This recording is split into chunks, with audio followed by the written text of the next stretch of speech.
Welcome to Submitting to the Alpha, a spicy paranormal romance web serial. Dive into Isabella and Roman's sizzling shifter romance and experience the thrill of toying with an alpha like never before.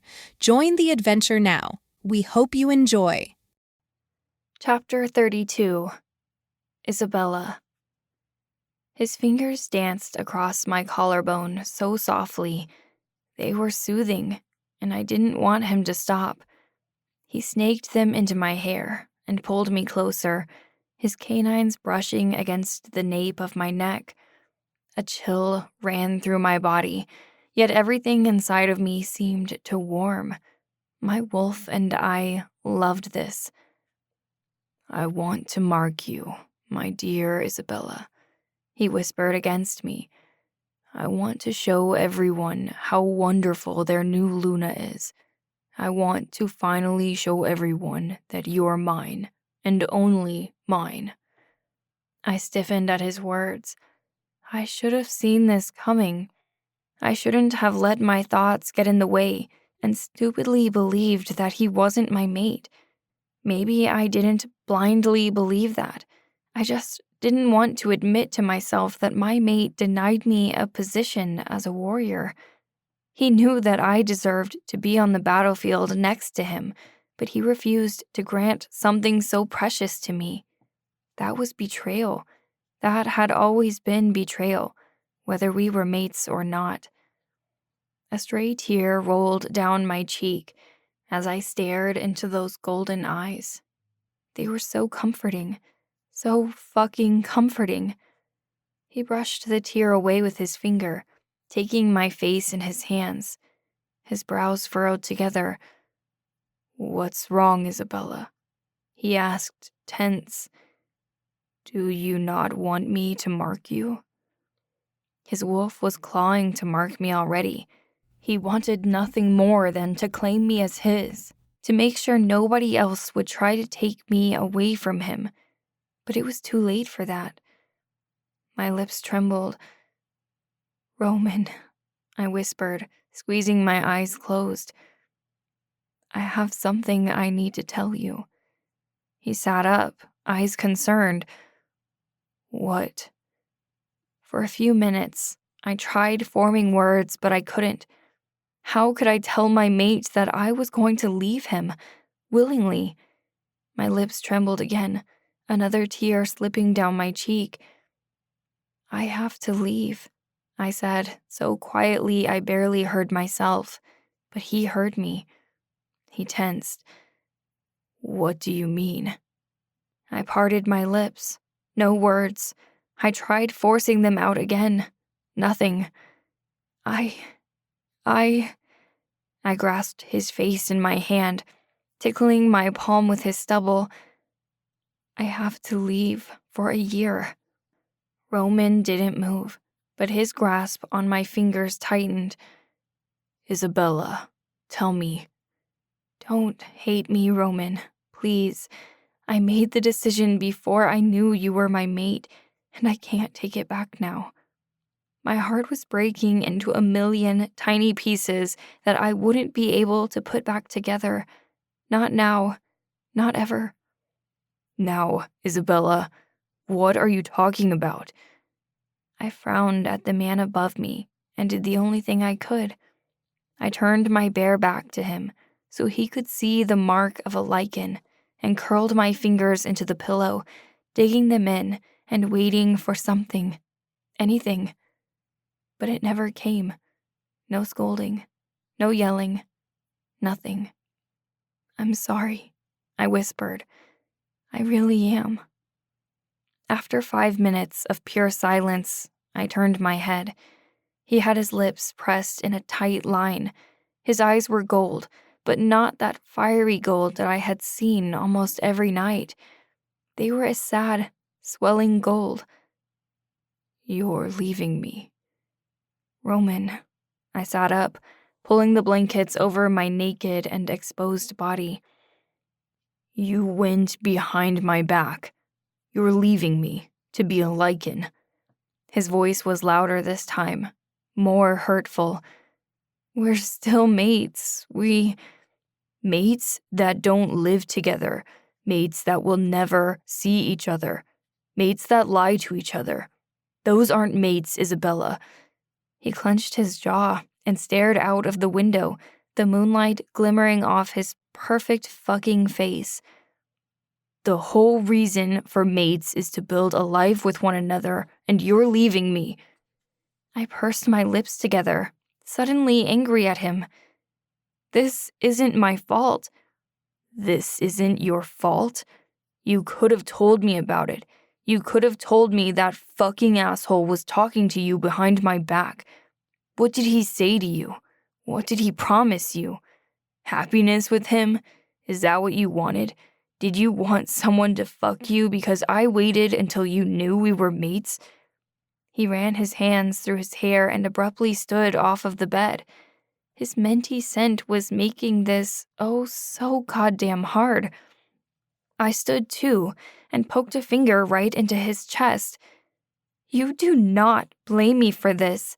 If you would have accepted me as a warrior, then we wouldn't have to be in this position. I accepted a position from Riker because he believed in me from the beginning. Unlike you. You think I didn't believe in you?" He shook his head and grabbed my hand tightly in his. "That's fucking ridiculous. I had full intentions of placing you on the team until he showed up at practice. I had full intentions of making you the best fucking warrior I had ever known. Had tortured myself for days for assigning you as a nurse, but not placing you on the team kept you safe from any danger." I nodded my brows together. "That doesn't make shit any better, Roman." "Tell me this, Isabella. Would you have taken the position as a Lycan if you were a warrior?" I pressed my lips together. "Tell me this, Roman. Why did you tell me I was terrible at fighting? Did you want me to feel bad about myself? You chose Vanessa over me. You know how embarrassing that was. I trained my whole life to be a warrior." I shook my head. "You know, maybe if you accepted me from the beginning and told me you were my mate, I would have made another choice." He dropped my hand and stepped back in disbelief. "Maybe?" He held back his wolf. "Maybe?" His voice was louder this time. "You wouldn't have given me a sure chance? You didn't give me a chance.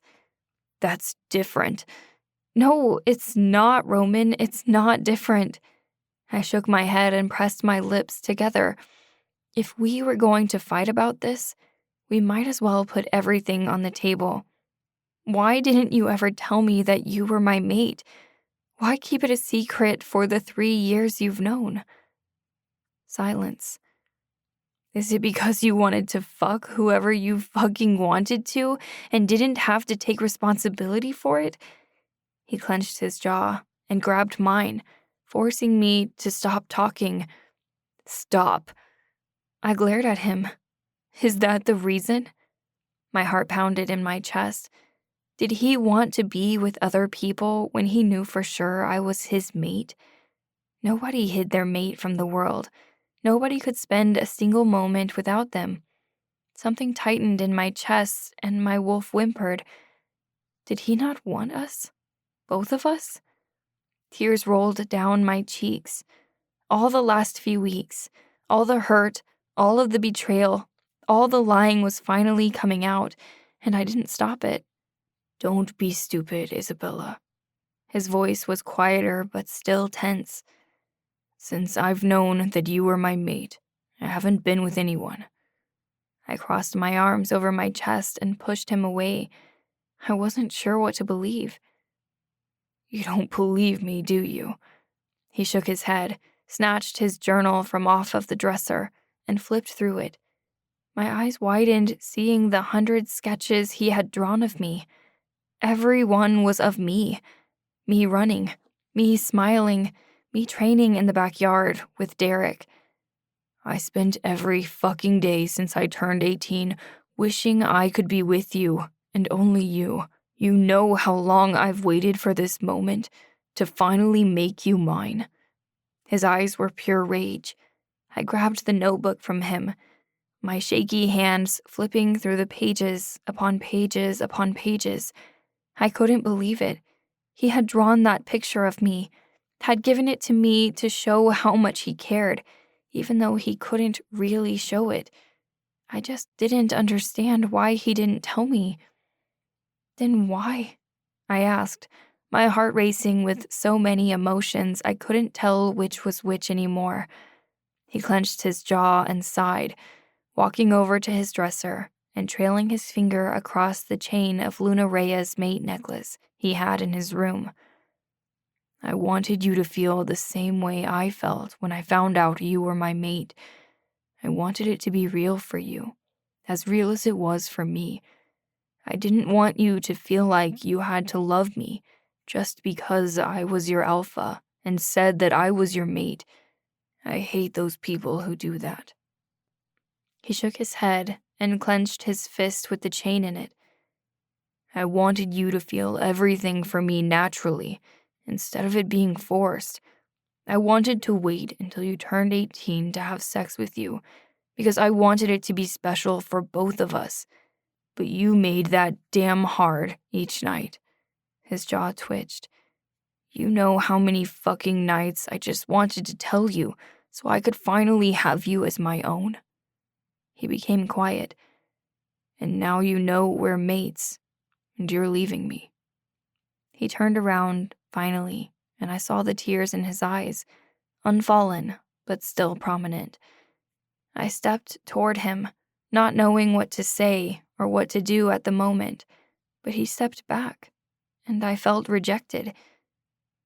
"You're leaving me," he said quietly, like he had fully understood it now, his lips trembling.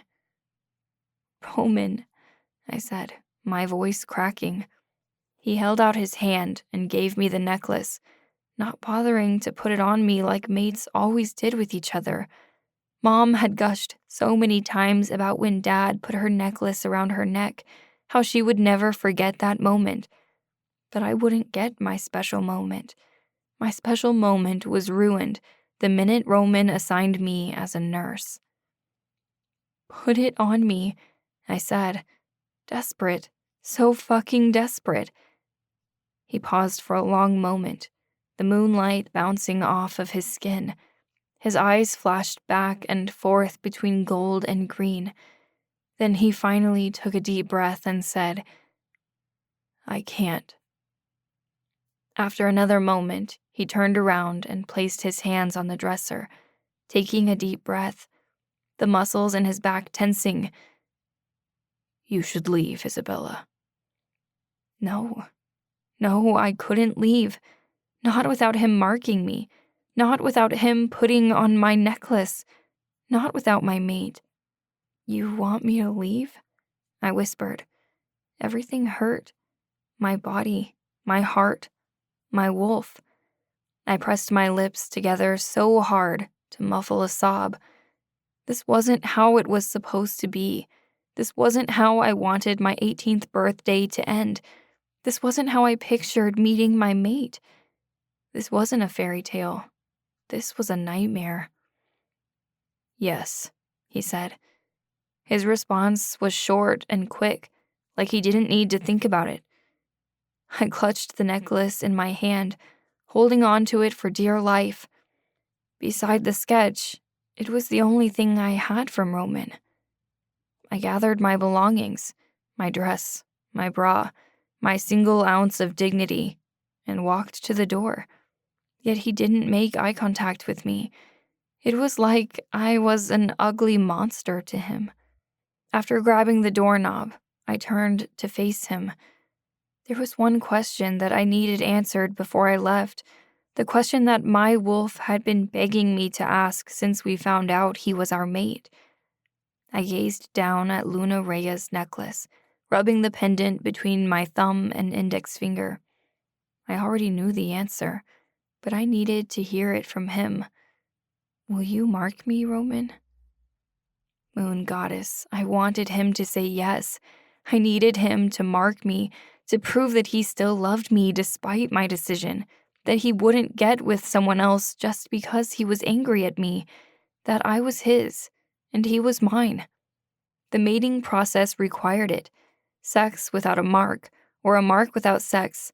If one happened and not the other, the she-wolf usually went into heat within the next month, and I didn't want to go into heat without him next to me. Every single emotion faded from his face, and he stared at me like he stared at the rogue that killed his mother. No. You've reached the end of this episode. Thanks for listening. To get up to 4 weeks additional uncensored content, subscribe to the podcast at reamstories.com/Amelia Rose Audio. Due to content restrictions, explicit sex scenes will only be available through Ream, but if you'd like to continue listening to my free episodes, make sure to hit the follow button to receive updates.